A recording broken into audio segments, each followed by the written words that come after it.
My father threw eviction papers at me and said, "You have 12 hours to leave. Your brother owns this house now." I walked out without a word, but when he moved in, those 12 hours turned into the biggest regret of his life. My name's Nina, I'm 27, and for as long as I can remember, I've lived in the same modest house with my parents. I work full-time as a software engineer in a small city, spend most of my days coding, and have always been the responsible one in the family, the quiet saver, the helper, the one everyone calls when something breaks. I never complained. I paid bills, bought groceries, covered repairs, and still managed to tuck away money for my future. It wasn't glamorous, but it was safe. At least, that's what I thought. The sound of my father's voice roared down the hallway, so loud it shook the stillness of the morning. Before I could even process it, he stormed into the kitchen, his face red with fury, holding a thick manila folder in his hand. Without a word, he slammed it on the table so hard my coffee mug jumped. "You're a failure," he barked, pointing at me like I was something he needed to sweep off the floor. "You have 12 hours to get out. Your brother owns this house now." For a second, I just sat there, staring at him, thinking maybe I misheard. Then he flipped open the folder and shoved a stack of papers toward me. Real eviction papers, signed, stamped, dated. My name was right there beside the words unauthorized occupant. Standing behind him was my older brother, Kyle, arms folded across his chest, smirking like he'd just won the lottery.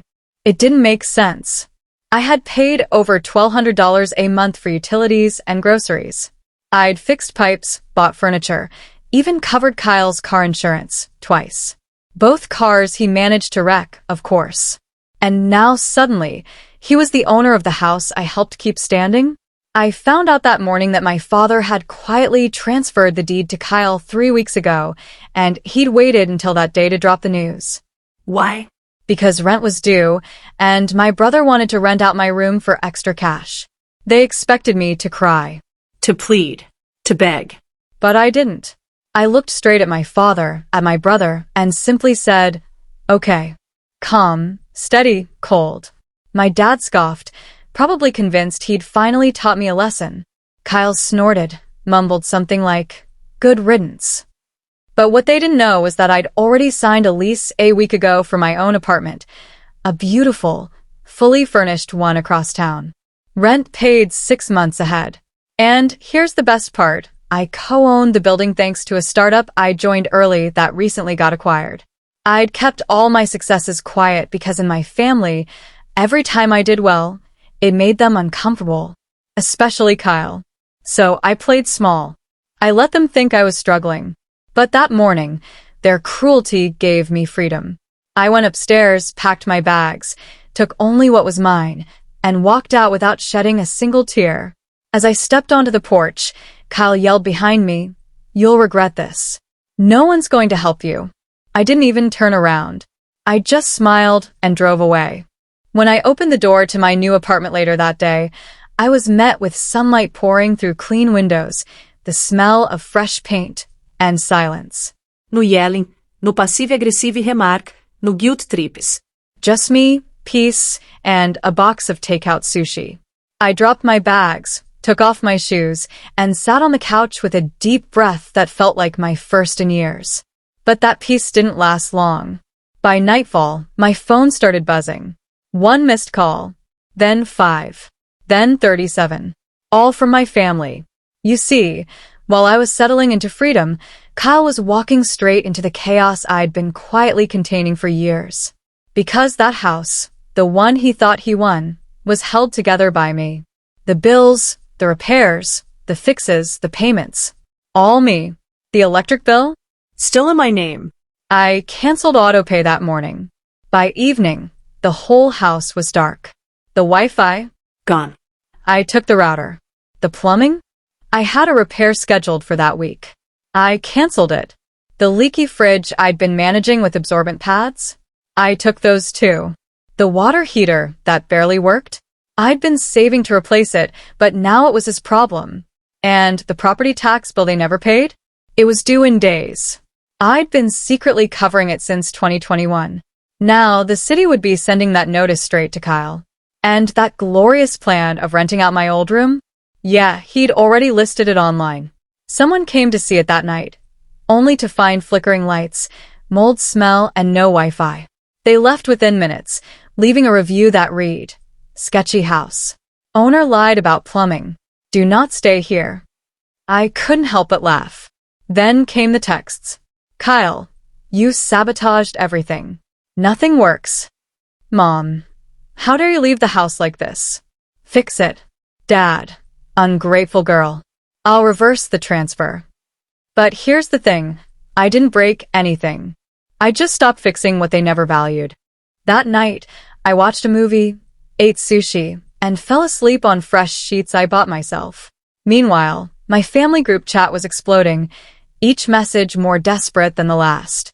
By morning, I muted the thread and checked just once out of curiosity.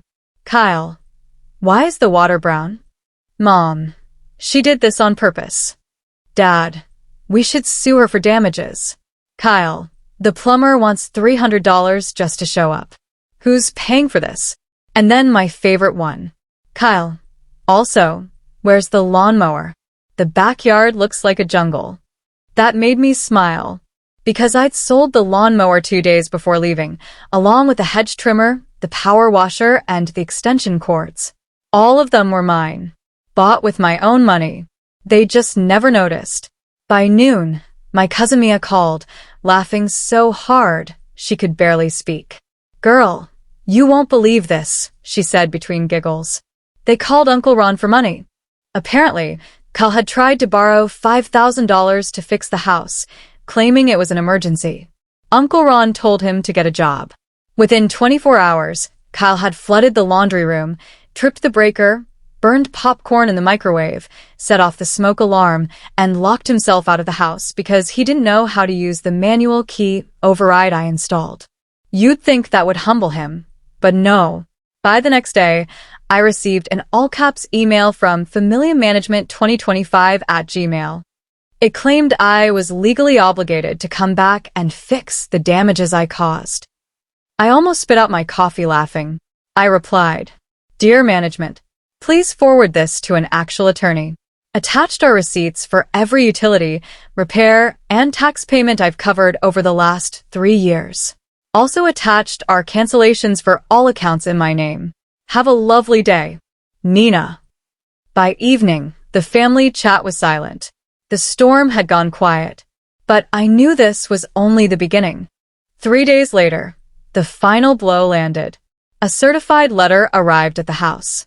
Kyle signed for it, thinking maybe it was a refund check or some kind of windfall.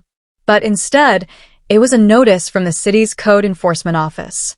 It announced an upcoming inspection for delinquent repairs, unlicensed rental activity, and possible property condemnation. Why? Because I had submitted a report, anonymously, with photos. The next morning, a city inspector showed up, along with 2 uniformed officers. They nailed a notice right on the front door that read, "Property under review. Entry restricted." Mia sent me a photo of the scene with the caption, "Kyle's screaming in the driveway. Your dad slammed the door. Your mom's crying on the porch." I zoomed in on the image, took a deep breath, and smiled. Not out of spite, but relief. Because for the first time, their chaos was no longer my burden. Days passed. The group chat stayed dead. No memes, no snide messages, nothing. I imagined them sitting in the dark, fans humming because the AC was broken, food spoiling in the fridge, lights flickering. Kyle probably blaming everyone but himself, Dad yelling at empty rooms, Mom waiting for a grocery delivery that would never come. Meanwhile, I was living, working remotely, lighting candles at night, writing again, sleeping without fear, rediscovering what peace felt like. Then one evening, my phone buzzed. A message from Mom. No greeting, no kindness, just guilt. "We just wanted to give you one more chance to fix this. You know your father's temper. Kyle isn't used to responsibility. We all made sacrifices for you growing up. You could be more grateful. He's your brother. Blood matters." 2 hours later, a text from Dad. "You think you're better than us because of a stupid job and some apartment? You forgot who raised you. That one made me laugh bitterly.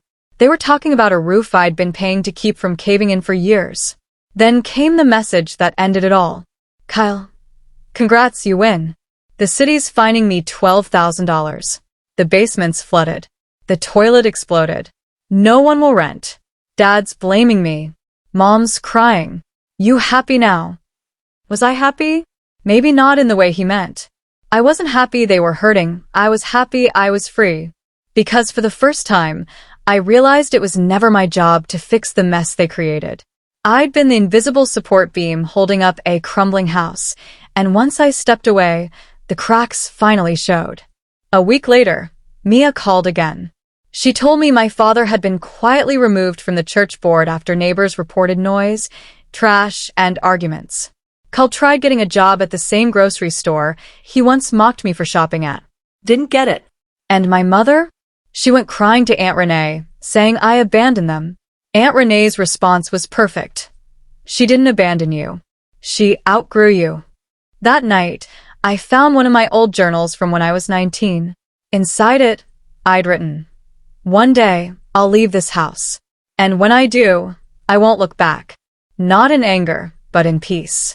Reading it made my eyes sting because I finally had. I didn't burn bridges. I just stopped carrying their weight. A few weeks later, I heard the update. Kyle had moved back in with our parents after the city flagged the property. The house was falling apart. Mold, busted pipes, unpaid taxes, and mounting fines. Dad tried to reverse the deed transfer, but legally, it was Kyle's mess. No one wanted to buy it. Kyle tried selling old electronics online, still playing the victim. Mom cut ties with most of the family after Aunt Renee told her, "You pushed her out. Now live with it." And me? I never replied. Never looked back. I just kept living my life. The life I built with my own hands, free from their noise, their chaos, their guilt. For the first time ever, I wasn't the one cleaning up their disaster. I was free. Like and subscribe if you believe that sometimes walking away isn't cruelty, it's survival.